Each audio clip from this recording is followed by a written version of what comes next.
গোপীবল্লভপুরে রাতের অন্ধকারে আগ্নেয়াস্ত্র হাতে তৃণমূল কর্মীকে মারধরের অভিযোগ দুষ্কৃতীদের বিরুদ্ধে। ঘটনার প্রতিবাদে গত 16 ডিসেম্বর এলাকাবাসী পথ অবরোধের পর মঙ্গলবার থানায় লিখিত অভিযোগ দায়ের করলেন আক্রান্ত তৃণমূল কর্মী। পুরো ঘটনাকে কেন্দ্র করে যথেষ্ট চাঞ্চল্য ছড়িয়েছে গোপীবল্লভপুর এলাকায়। জানা গিয়েছে, সত্যজিৎ সেনাপতি নামে এক তৃণমূল কর্মী গোপীবল্লভপুরের আশুই এলাকায় একটি ধর্মকাটায় কাজ করেন। প্রতিদিনের মতো গত রবিবার রাতে কাঁটায় কর্মরত ছিলেন। অভিযোগ, এমন সময় অভিরূপ চৌধুরী নামে এক ব্যক্তির নেতৃত্বে প্রায় 8 থেকে 9 জন দুষ্কৃতী তৃণমূল কর্মী সত্যজিৎ সেনাপতির ওপর চড়াও হয়। অভিযোগ, আক্রমণের সময় দুষ্কৃতীদের হাতে আগ্নেয়াস্ত্র ছিল। স্বাভাবিকভাবে গোপীবল্লভপুরের মতন শান্ত এলাকায় রাতের অন্ধকারে দুষ্কৃতীর তাণ্ডব এবং আগ্নেয়াস্ত্র সহযোগে হামলার ঘটনার সামনে আসতে চাঞ্চল্য ছড়িয়েছে এলাকায়। প্রশ্ন উঠছে এলাকার নিরাপত্তা নিয়ে।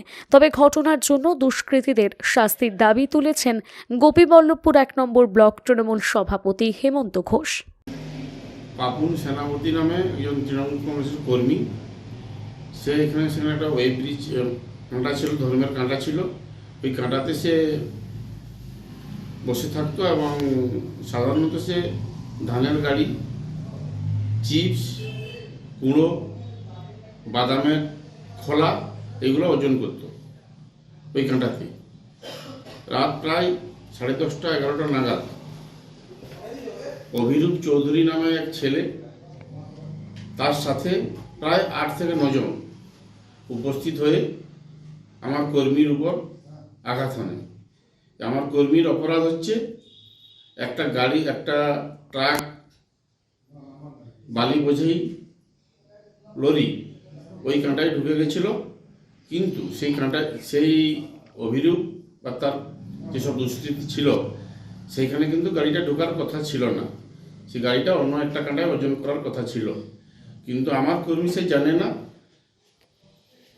ড্রাইভার নিজেই গাড়ি ঢুকিয়েছে।